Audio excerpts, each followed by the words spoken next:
Hi everyone. In this video, let me introduce you to Google Gemini Gems. Now, Gems is a really cool feature. Think of Gems like a personalized Google Gemini chatbot that has context to certain files and certain information that you can use to chat with yourself, or you can even share the Gemini gem with other people so they can chat with the gem and have access to the same context, to the same files, to the same resources. Think of it like customizing your own chatbot and having that smart sort of chatbot sit right within the Gemini context. So, without further ado, let's try to create a Google gem. So, to do that, we will look at explore gems over here.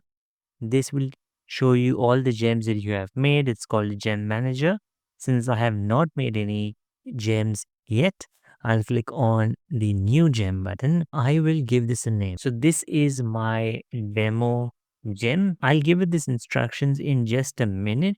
But before this, let me add some knowledge files to this. So if I click on add, I can actually only add up to 10 files in this particular chat. So I'll just add this one file called bedtime stories. This is the document file. This is the manuscript of my book called Mama Tell Me a Story. This file, this all these stories, this goes right into the knowledge field of this Google gem that I'm making, which means that I should now be able to chat with this gem regarding the context, the specifics of my story. Now I'm only attaching one file, but you can attach up to 10 files so that you can make full use of this gem. Now, in terms of instructions, I'll just write something very simple instructions. So these are the instructions that I've written. I will now go ahead and save my gem. Now I can always test the gem out here. So it is already created.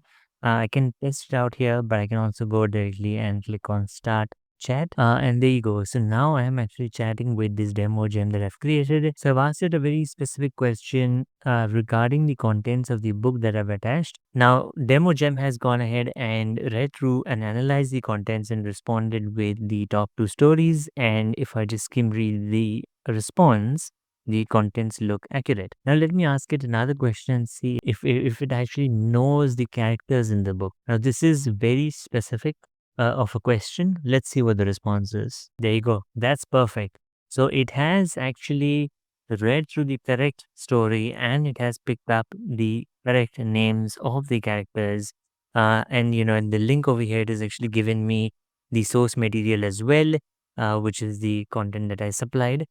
So it is actually pulling up the right sources as well. So now if I just compare this with a general chat, so if I open up a new chat over here, and if I just chat with the public Gemini model, if I chat with the public Gemini model, you can see that the response is not what I was looking for. It has obviously looked at some other source material that is available on the internet, and it has responded with the answer. Yeah, I'm hoping that this response is correct, but it is not specific to the story that I have written. If you compare this response with the chat that I was having with demo gem, which is the gem that I created, which is this one here, this demo gem has the context of the manuscript that I uploaded, and it is giving me very specific responses based on my instructions as well. This is just one example, but think about what else you could do. You could upload multiple README files, multiple PDF files. You could upload multiple research papers to your gem and have a chat with it.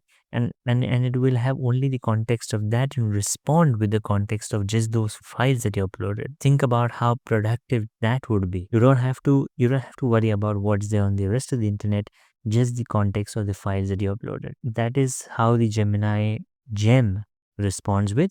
Now let's say if you want to edit this, you can add more files, you can even delete this file, and you can update all the elements that you see here on your screen. Now if I go back to the gem manager page, I can click on the share button here and it will ask me if I want to connect it with my Google workspace. So I'll just click on connect. So the Google Gemini basically just resides in your Google Drive, and when you share your Gemini gem is basically like sharing an item from your Google Drive. So over here, I can just click on anyone with this link will have access to view this Gemini gem. And I'll just copy the link while I'm here and click on done. Now I'll just go ahead and paste this gem link that I've just shared into another account that I have. And as you can see, this is a completely different account. It has loaded this demo gem. So now I'm just chatting with this gem that I actually don't have edit access to, but it is basically a gem that someone else has created in which my other account is created. It tells me that this instruction is shared, this gem is shared, and the instructions may change. And from here, I can ask the same questions. I can ask, who was Edgar? Or there you go. So after a brief moment of analyzing, it has responded with an answer. And again, it is keeping the manuscript, the book contents in mind, and responded with the correct answer. In this case, Edgar is an elephant who lives in the forest based on the book. So there you go. That was a quick demo on Google Gemini gems. I believe this is really powerful, really useful, and I can't wait to make more gems. I hope you like this video.